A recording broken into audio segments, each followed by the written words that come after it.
இதுவரைக்கும் யூடியூப்ல அல்சாஜி form YouTube channel subscribe பண்ண அனைத்து நண்பர்களுக்கு நன்றி. மேலும் சப்ஸ்கிரைப் பண்ணாதவங்க அல்சாஜி ஃபார்ம் யூடியூப் சேனல் சப்ஸ்கிரைப் பண்ணுங்க, மறக்காம பெல் சிம்பல் கிளிக் பண்ணுங்க.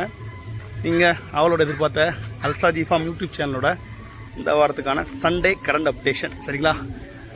ஆல்ரெடி சொன்ன மாதிரி தான் இந்த நேரங்கள் வியாபாரம் வந்து தேடி எழுதுறதுக்கான பொருட்கள் கையில் கிடைக்கிறது இல்லை. இருந்தாலும் வந்து வரக்கூடிய பொருட்களை வந்து நல்ல பொருளாகவும் சிறந்த பொருளாகவும் எடுத்துக்கிட்டு இருக்கிறோம். ரொம்ப கம்மியான இதுகளாம் வந்து போயிட்டுருக்கு. இருந்தாலும் அந்த நேரங்கள் சீசனுங்க அப்படி இருக்கும்போது அதுக்கேற்றாப்புல அடாப்ட் பண்ணிக்க வேண்டியதான், வேறு வழி இல்லை. சரி, இந்த வாரத்துக்கான அப்டேஷனுக்கு பண்ணைக்குள்ளே போவாங்க. பண்ணையில் ஆல்ரெடி சொன்ன மாதிரி சின்ன சின்ன வேலைகள் நடந்துக்கிட்டு இருக்குது. சரிங்களா? பின்னாடிலாம் ரெடி பண்ண வேண்டியது இருக்குது. புதுசாக ஒரு கடை ரெடி பண்ணுறதுக்கு கட்டுத்தரைக்கான பொருட்கள் வந்திருக்கு. இது வந்து வைரம் பாஞ்ச பனைமரம். இதுவே ஒரு 20-30 வருஷத்துக்கு முன்னாடி ஏதோ வீட்டில் யூஸ் பண்ணியிருக்காங்க போல். இந்த பனைமரம் கிடச்சிது. உள்ள போயிருமா, கிடாக்கள் பார்த்துருவோமா? அனைவரும் இந்த வாரத்துக்கான கரண்ட் அப்டேஷன் வீடியோ வந்து ரொம்ப ஷார்ட்டாக தான் இருக்கும்னு நினைக்கிறேன். பார்ப்போம். 2 பல்லு கடா ஆல்ரெடி நம்ம சொன்ன மாதிரி நிறைய ஹைதராபாத் கஸ்டமர் இவங்க கேட்டுட்டு இருக்கிறாங்க. இதனால் இப்போதைக்கு ரொம்ப லாங் ட்ராவலாக இது அடுத்த இதில் டிரான்ஸ்போர்ட்டை போட்டு அனுப்புறதுக்கு மனசு இல்லை. நம்ம டிரான்ஸ்போர்ட் போனால் தைரியமாக அனுப்பிடலாம். அடுத்த டிரான்ஸ்போர்ட் போது நிறைய விஷயங்கள் பார்க்க வேண்டியது இருக்குது. ஸோ அதனால் யோசனையில் இருக்கும். நான் முடிக்கலை, வச்சுருக்கேன். ஆட்டுக்கும் கேட்டுட்ருக்காங்க. பார்ப்போம். பல் போடாதவன் மஷாலா அப்படி இருக்கான். நல்ல உயர நீளம். அந்த சண்டைக்கு நிப்பாடவா பக்ரீத்துக்கு நிப்பாடவான்னு யோசனையாக இருக்குது. பக்ரீத்துக்கு நிப்பாடனா கொம்பு உருவணும் அவசியம் இல்லை. சண்டைக்கு நிப்பாடனா கொம்பு உருவியே ஆகணும். பெரிய கொம்பாக இருக்குது. இருந்தாலும் அவனுக்கு வந்து உருவவா வேண்டாமான்னு யோசனையில் இருக்குது. நான் பெரிய கொம்பு உருவிடலாம், பிரச்சனை இல்லை. பட் உருவும்போது பெயின், ப்ளட்டு நிறைய லாஸ் ஆகும், ஃபீவர் வரும், கிடா உடையும், இந்த பிரச்சனைகள் இருக்குது. யோசனையாக இருக்குது. அதனால் நம்ம நார்மல் சிசி டேபரம் இருக்கான். நம்ம கொங்கு 2 பல்லு 14 லாட்டில் நிற்கிற கடைசி கொங்கு வந்தான்.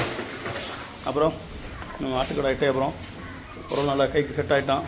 அப்புறம் நம்ம அணில் குறும்பை, அதுக்கப்புறம் நம்ம சின்ன குறும்பை, அதுக்கப்புறம் நம்ம ஜுடிப்பி வெளிச்சி, அதுக்கப்புறம் நம்ம ராப்புட்டு டேபரம். எல்லாருமே இப்போதைக்கு பெரிய கடா இதில் வந்து இது மட்டும் தான் இருக்கிறானுங்க. வேறு எதுவும் விசேஷமாக எடுக்கலை. சரிங்களா?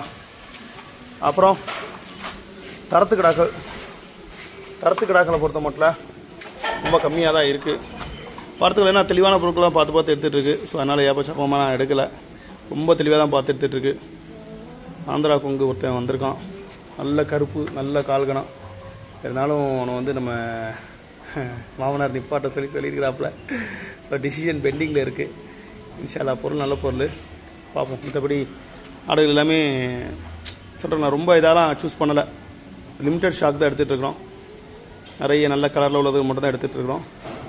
இதில் அந்த கருப்பு வெள்ளை முடிஞ்சு நிற்கான், அந்த வெள்ளை முடிஞ்சு நிற்கான், அப்புறம் அந்த பொட்டாடு முடிஞ்சு நிற்கி. அனுப்பணும். டிரான்ஸ்போர்ட் கொஞ்சம் லாங்கில் எடுத்துருக்கனால நான் அனுப்பாமல் இருக்குது. அதே மாதிரி நம்ம சொன்ன மாதிரி ஃபீடு ட்ரை நிறைய புக்கிங் ஆகிருக்கு. நிறைய பேர் எங்களுக்கு அந்த ஸ்டாண்டுமே செஞ்சு தாங்க அப்படின்னு சொல்லி கேட்டிருக்காங்க. இன்ஷால்லா ஸ்டாண்டுமே செஞ்சு அனுப்புறதுக்கு முயற்சி பண்ணிக்கிட்டு இருக்கு. நமக்கு ரொம்ப யூஸ்ஃபுல்லாக இருக்குது. எல்லாருக்கும் அதே யூஸ்ஃபுல்லாக போய் சேரணும்ல. அதனால் அந்த இதில் இருக்குது. இன்ஷால்லா எப்படிங்க பார்ப்போம். அதுக்கப்புறம் நம்ம முக்கியமான ஆள் போஸ்பாண்டி வந்து குவாரண்டைன் எடுத்தாச்சு. என்ன காரணத்துக்காக குவாரண்டைன் பண்ணுறோம் அப்படின்னா, கிடா வந்து ப்ராப்பராக சண்டை கொடுக்கணும் அப்படிங்கும்போது கண்டிப்பாக நம்ம குவாரண்டைன் எடுத்தே ஆகணும். அப்படி எடுக்கும்போது கிடாக்களுக்கு வந்து அந்த மூர்க்க குணம் வந்து ரொம்ப அதிகமாகும்.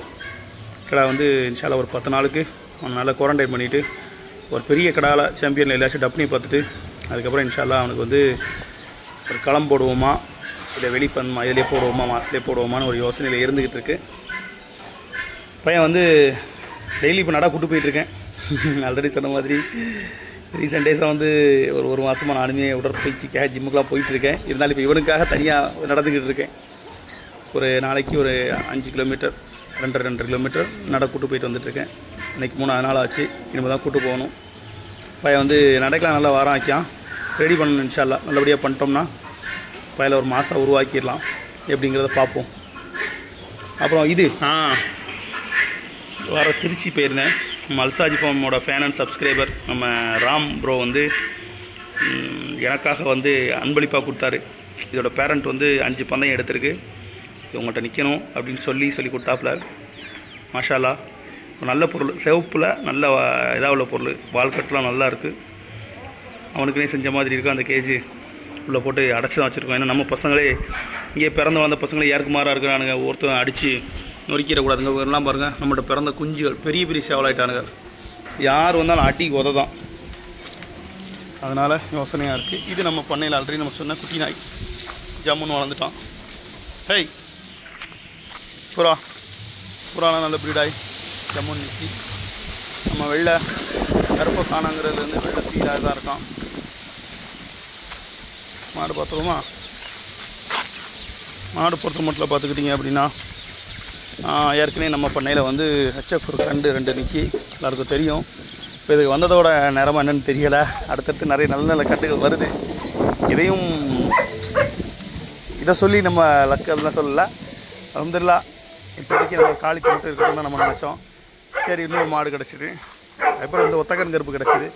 இதெல்லாம் நல்லா தேறி இருக்குது. டாக்டர்லேருந்து எடுத்துகிட்டு வந்ததுலேருந்து இது பார்த்திங்கன்னா நல்லா தேறி இருக்குது. காலத்தையுமே பார்த்துக்கிட்டிங்கன்னா நல்லா கட்ஸாக வச்சு ஜம்முன்னு வந்துட்டான். புது ஆட்கள்லாம் யாரும் பக்கத்தில் போக முடியலை. ஆனால் நம்ம பழகின ஆட்களை விட்டுக்கிறான். நல்ல பையன். ஸ்கூபி ஜம்முன்னு இருக்கா. அவளுக்கு டெய்லி எப்பவும் போல் கால் தான் சாப்பாடு, கோழிக்கால் தான். ஜம்முன்னு இருக்கா. அதுக்கப்புறம் புறா ஒரு ரவுண்டு பார்த்துருமா?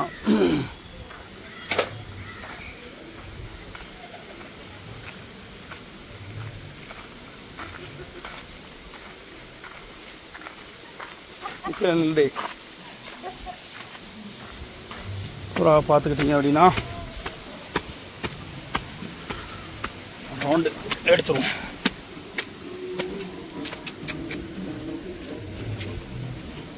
எல்லாமே சொன்ன மாதிரி ப்ரீடாய் ஜம்முன்னு நிற்கி நிறைய குஞ்சு இறங்கியிருக்கு. சில முட்டைகளுக்கும் முட்டையாயிருக்கு.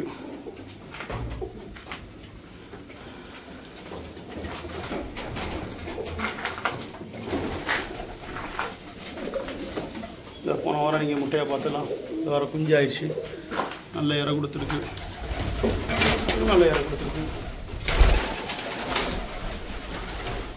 காட்டு மாடெல்லாம் வந்து நிற்கி நல்ல நிறைய குஞ்சு இறங்கியிருக்கு. மாஷா அல்லாஹ்.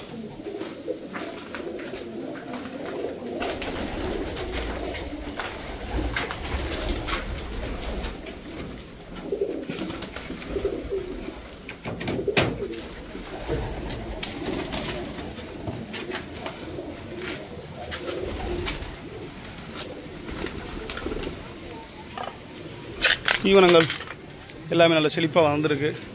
இப்போதைக்கு இருக்கக்கூடிய ஆடுகளுக்கு போதுமான தீவனங்களோட செழிப்பாக இருக்குது. இன்னும் பண்ணையில் பார்க்க வேண்டிய வேலைகள் நிறைய இருக்குது. ஒன் பை ஒன்னாக பார்த்துக்கிட்டு இருக்கோம். இன்ஷா அல்லாஹ் கூடிய சீக்கிரத்தில் நிறைய விஷயங்களோட அப்டேட் பண்ணுறேன். ஓகேவா? இந்த வாரத்துக்கான சண்டே கரண்ட் அப்டேஷன் வந்து ரொம்ப ஷார்ட் அண்ட் ஸ்வீட்டாக முடிஞ்சிருக்கும். மீண்டும் நல்ல ஒரு வீடியோவில் உங்களை நான் சந்திக்கிறேன். அதுவரை நன்றி கூறி விடைபெறுவது உங்களால் சாஜித். நன்றி.